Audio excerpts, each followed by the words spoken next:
जय श्री राधा रानी सरकार की, जय श्री कृष्ण भगवान की, जय श्री लक्ष्मी नारायण जी भगवान की, जय कार्तिक मास महत्याम्य की।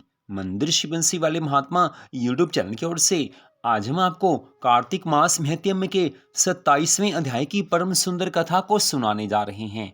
भगवान हम सबसे मन मांगते हैं, समय मांगते हैं, लेकिन हमारे पास भगवान के लिए समय नहीं होता है। आज के समय में किसी से भी पूछ लो, वो यही कहेगा कि भगवान की भक्ति का समय नहीं मिलता है, क्योंकि हर कोई संसारिक माया में ऐसे फंसा हुआ है कि वो निकलना ही नहीं चाहता है। निकलने की बात तो दूर है, लेकिन वो निकलना ही नहीं चाहता है। ऐसा नहीं है कि भगवान की भक्ति नहीं की जा सकती, भगवान की भक्ति की जा सकती है, लेकिन भगवान से प्रेम तो होना चाहिए, भगवान की भक्ति की लगन तो होनी चाहिए।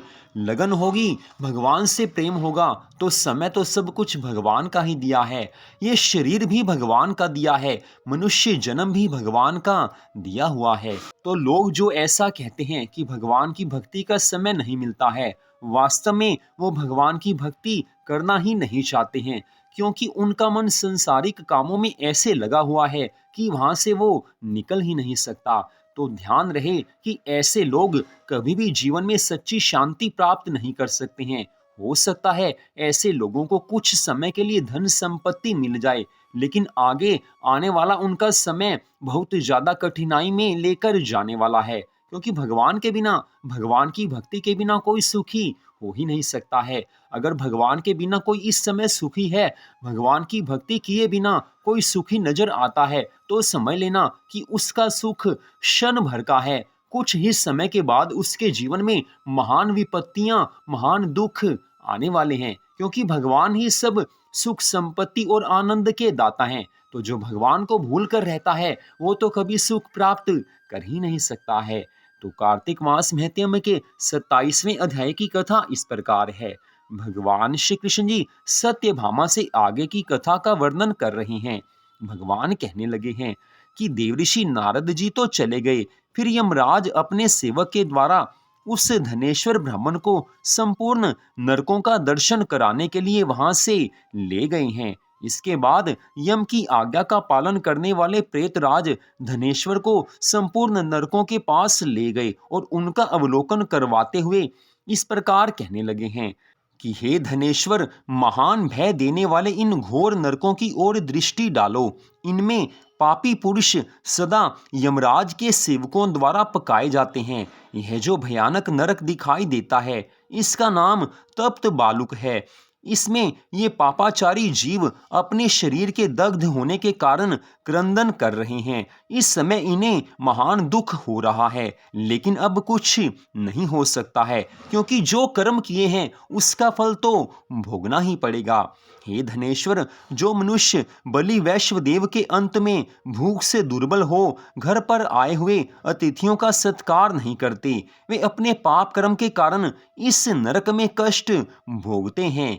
जो गुरु, अग्नि, ब्राह्मण, गौ, देवता तथा मूर्धाभिषिक्त राजाओं को लात मारते हैं, वे ही पापी यहाँ आपको नजर आ रहे हैं। यहाँ तपी हुई बालू पर चलने के कारण इनके पैर जल रहे हैं।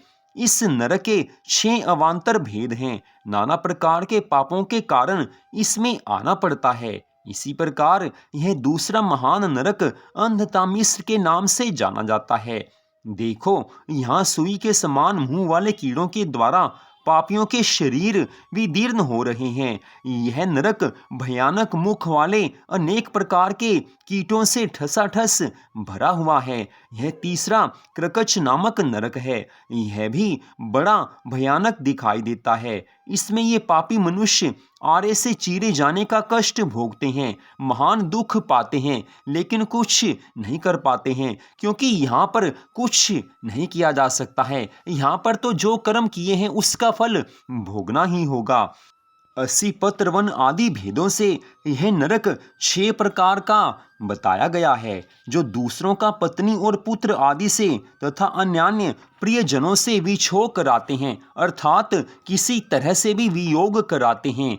वे ही लोग यहाँ पर महान कष्ट भोगते हैं। तलवार के समान पत्तों से इनके शरीर के अंग छिन्न भिन्न हो रहे हैं और इसी भय से ये इधर उधर भाग रहे हैं। ये इस दुख से बचना चाहते हैं लेकिन अब बच नहीं सकते हैं। देखो धनेश्वर, ये पापी कितने कष्ट भोगते हैं और किस प्रकार इधर उधर क्रंदन करते फिरते हैं। यह चौथा नरक तो और भी भयानक है, इसका नाम अर्गला है। देखो, यमराज के दूत नाना प्रकार के पाशों से बांधकर इन पापियों को मुदगर आदि से पीट रहे हैं और ये जोर जोर से चीख रहे हैं। जो साधु पुरुषों और ब्राह्मण आदि को गला पकड़कर या किसी और उपाय से कहीं आने जाने से रोकते हैं, वे पापी यमराज के सेवकों द्वारा यहाँ यातना में डाले जाते हैं। वध और भेदन आदि के द्वारा इस नरक के भी 6 भेद हैं। अब 5वें नरक पर दृष्टिपात करो। इसका नाम कूट शाल्मली है। यहाँ जो सेमल आदि के वृक्ष खड़े हैं, ये सभी जलते हुए अंगारे के समान हैं। इसमें पापियों को यातनाएं दी जाती हैं। पराई स्त्री और पराय धन का अपहरण करने वाले तथा दूसरों से द्रोह करने वाले पापी सदा ही यहाँ महान कष्ट भोगते हैं। यह 6वां नरक तो और भी अद्भुत है। इसे रक्तपुई नाम से जाना जाता है। इसमें रक्त और पीप भरा रहता है। इसकी ओर देखो तो सही, इसमें कितने ही पापी मनुष्य नीचे मुंह करके लटकाए गए हैं और भयानक कष्ट भोग रहे हैं। ये सब अभक्ष, भक्षण और निंदा करने वाले तथा चुगली खाने वाले हैं। जो मनुष्य अपने जीवन में मांस का सेवन करता है, तरह तरह के पाप कर्म करता है, मदिरा का सेवन करता है, उन्हें यहाँ पर महान कष्ट मिलते हैं। यहाँ पर कोई डूब रहे हैं, कोई मारे जा रहे हैं। ये सब के सब डरावनी आवाज के साथ चीख रहे हैं। इस नरक के भी विगंध आदि 6 प्रकार के भेद हैं। हे धनेश्वर, अब इधर दृष्टि डालो। यह भयंकर दिखाई देने वाला 7वां नरक कुंभी पाक है। यह तेल आदि द्रव्यों के भेद से 6 प्रकार का है। यमराज के दूत महापापी मनुष्यों को इसी में डालकर ओंटाते हैं और वे पापी इसमें अनेक हजार वर्षों तक डूबते उतराते रहते हैं। देखो, वे भयानक नरक सब मिलकर 42 हैं। बिना इच्छा के किया हुआ पाप शुष्क कहलाता है और इच्छा पूर्वक किए हुए पाप को आद्र नाम से जाना जाता है। आद्र और शुष्क आदि भेदों से प्रत्येक नरक 2 प्रकार का है। इस प्रकार ये नरक पृथक पृथक 84 की संख्या में स्थित हैं। प्रकीर्ण, अपांक्तेय, मलिनीकरण, जाति भ्रंशकर, उपपातक, अतिपातक और महापातक, ये 7 प्रकार के पातक अर्थात पाप माने गए हैं। इनके कारण पापी पुरुष उपयुक्त 7 नरकों में क्रमशः यातनाएं भोगते हैं। जो मनुष्य यहाँ पर यातनाएं भोगते हैं, उन्हें महान कष्ट होता है। वो इससे बचना चाहते हैं लेकिन बच नहीं पाते हैं, क्योंकि अपने मनुष्य जीवन में मनुष्य ने जो कुछ पाप कर्म किए हैं, उनका फल तो उन्हें यहाँ भोगना ही होगा। मनुष्य अपने जीवन में यही कहता है कि मैं जीवन के सब सुख भोगूंगा, पाप भी करूंगा, मुझे कोई रोकने वाला नहीं है। उसे भविष्य की चिंता नहीं होती, उसे अपने मनुष्य जीवन के अंत समय की चिंता नहीं होती, उसे अपने मनुष्य जीवन के बाद की चिंता नहीं होती कि बाद में कहीं जाकर तो अपने कर्मों का हिसाब देना ही होगा।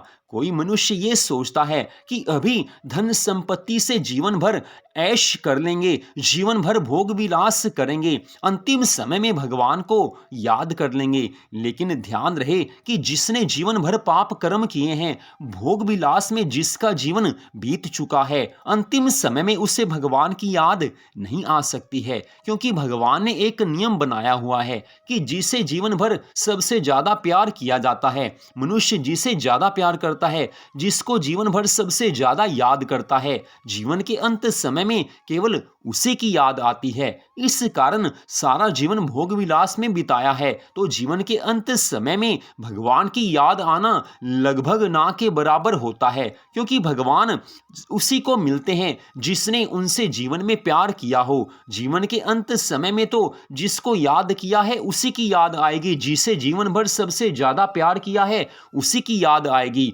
तो इस कारण भगवान को प्राप्त करने के लिए, नरकों से बचने के लिए भगवान की भक्ति अवश्य करनी चाहिए। हे धनेश्वर, तुम्हें कार्तिक मास के व्रत करने वाले पुरुषों का संसर्ग प्राप्त हो चुका था, इसीलिए अधिक पुण्य राशि का संचय हो जाने से नरकों के कष्ट से छुटकारा मिल गया है। इतनी कथा सुनाकर भगवान श्री कृष्ण जी सत्यभामा से कहने लगे हैं कि हे सत्यभामा, इस प्रकार प्रेतराज धनेश्वर ब्राह्मण को नरकों का दर्शन करवाकर उसे यक्ष लोक में ले गए हैं तथा वहां जाकर वह यक्ष हुआ है। तो यहीं पर कार्तिक मास महत्म्य के 27वें अध्याय की कथा का विश्राम होता है।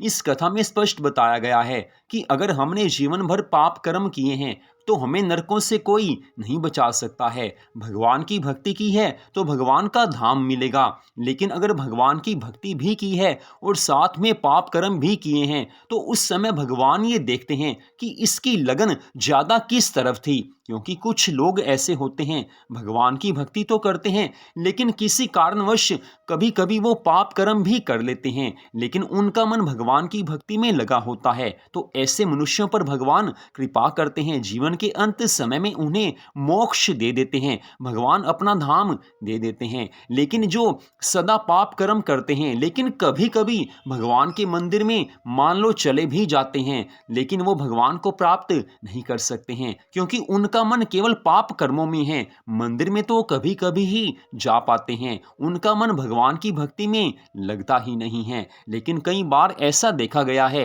कुछ उदाहरण ऐसे मिलते हैं जिसमें कि जीवन भर किसी ने पाप कर्म किए हों, अगर वो किसी तरह से भगवान का नाम अपने जीवन में कभी ले लेता है या जीवन के अंत समय में किसी कारणवश उसे भगवान का नाम याद आ जाता है तो भी उससे मोक्ष मिल जाता है। लेकिन ये अनुकरणीय नहीं है क्योंकि ये नियम नहीं है। जिस तरह से अजामिल अंतिम समय में नारायण नारायण नाम को पुकारता हुआ भगवान के धाम को प्राप्त हो गया था, उन्हें यमदूतों ने छोड़ दिया था, उसी तरह काफी लोग ऐसे मुक्त हुए हैं। लेकिन अधिकांश में जिसे भगवान को प्राप्त करना है, हम संसारी मनुष्यों को भगवान को प्राप्त करना है तो जीवन भर भगवान की भक्ति करनी ही होगी, क्योंकि भगवान की भक्ति से इस लोक में सुख संपत्ति और आनंद मिलते हैं। लेकिन भगवान की भक्ति नहीं होगी, पाप कर्म होंगे तो इस अध्याय के अनुसार जो नरक बताए गए हैं वो सब तो भोगने ही होंगे, उनसे कोई नहीं बचा सकता है। तो बात स्पष्ट है कि भगवान की प्राप्ति करनी है और इस जीवन में सुख शांति आनंद प्राप्त करने हैं, मनोकामनाओं को पूर्ण करना है और जीवन में शांति से रहना है। धन संपत्ति भी चाहिए, जो कुछ चाहिए तो केवल भगवान की भक्ति करनी ही होगी। और एक समय ऐसा आएगा कि अभी तो संसारिक मनोकामनाएं हैं, संसार के सुख चाहिए, फिर भी भक्ति करते रहिए, लेकिन एक समय ऐसा आ जाएगा कि भगवान वो ज्ञान दे देते हैं कि अब संसार के सब सुख भोग लिए हैं, अब तो केवल भगवान की भक्ति करनी है। तो निष्कर्ष यही है कि जैसे भी हो भगवान की भक्ति में मन लगाना चाहिए, भगवान को याद करना चाहिए, चाहे कोई कामना हो चाहे कोई कामना ना भी हो, भगवान की भक्ति सदा ही सुख देने वाली है। तो इस कथा को आपने सुना, आप सबका हार्दिक धन्यवाद।